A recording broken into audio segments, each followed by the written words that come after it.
Moment of inertia sumpah simple gila, which is moment of inertia adalah inertia tapi untuk rotational motion. So kita ada dua formula, which is the first one, I is equal to mr square sekiranya kita hanya ada satu objek sahaja, ataupun kalau kita ada satu sistem dengan multiple objects, kita akan menggunakan formula yang kedua, which is I adalah total kepada mr square. Macam dalam gambar rajah ni, so kita akan dapati bagi sistem ini I dia adalah bersamaan dengan M1R1 square tambah M2R2 square dan seterusnya. Okay, so apa sebenarnya rotational inertia ni dari segi konsep untuk supaya korang mudah faham?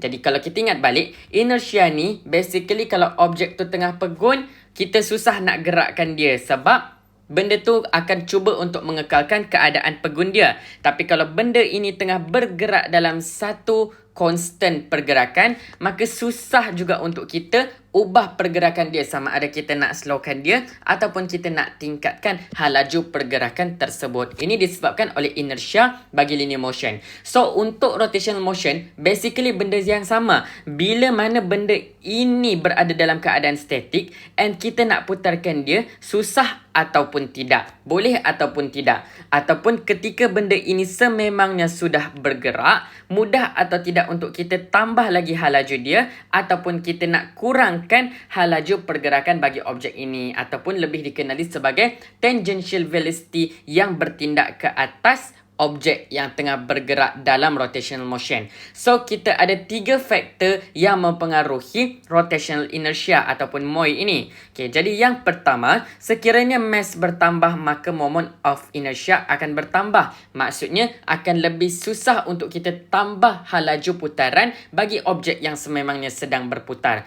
Kemudian kalau radius bertambah maka moment of inertia pun bertambah juga. And last kali kita ada distribution of mass ataupun shape of the body, di mana dekat sini kita akan tengok rajah yang ini, iaitu secara generalnya kita tahu bahawa I is equal to mr square, tapi kita ada exception, di mana kalau bentuk kita luar daripada biasa, contohnya seperti solid cylinder or disc, ada symmetry axis, maka kita akan formula I is equal to half mr square, kemudian ada yang pakai I is equal to mr square dan seterusnya. But this one korang jangan risau sebab dalam soalan dia akan nyatakan yang mana satu formula yang korang akan pakai sekiranya bentuk dia special. Kalau dia tak nyatakan, means kita hanya akan pakai formula yang original ini sahaja.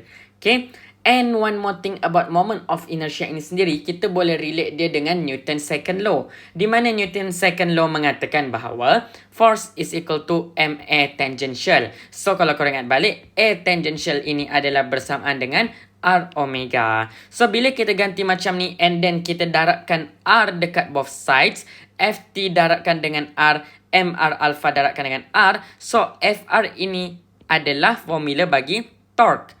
And then kita akan dapat torque is equal to mr square darabkan dengan alpha. But kalau korang tengok balik, mr square ni pula adalah formula bagi moment of inertia kita. So kita dapati bahawa torque is equal to moment of inertia darabkan dengan alpha.